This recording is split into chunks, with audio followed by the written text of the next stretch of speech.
शेख रशीद से हमारी मुलाकात कराई गई। शेख रशीद ने बताया आंखों पर पट्टियां बांध कर ले जाते हैं। शेख रशीद ने बताया उन्हें कत्ल कराने के लिए कराची भेजा जा रहा है।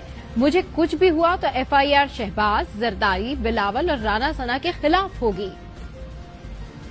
शी साहब इस्लामाबाद के किसी थाने में नहीं है। कल मेरी मुलाकात थाना सेक्रेटरीट में जरूर कराई गई थी, लेकिन 10-1 मिनट की, और फिर उसके बाद उन्हीं गाड़ियों में बिठाकर उनको ले गए। उनका कहना ये था कि जब मुझे यहाँ से निकालते हैं तो मेरी आंखों पर पट्टियां बांध देते हैं और किसी एक ऐसी जगह पे ले जाते हैं जब मुझे पता नहीं। कल उनका एक ही बयान था जो उन्होंने कहा कि बाहर जाके देना है कि ये कराची मुझे कत्ल करने के लिए ले जाना चाहते हैं। अगर खुदा न खास्ता रास्ते में और कराची में मेरी जान पर हमला हुआ या मुझे कत्ल किया गया तो उसकी बराह रास्त FIR आपने शहबाज शरीफ, आसफ जरदारी, बिलावल भुट्टो और राना सना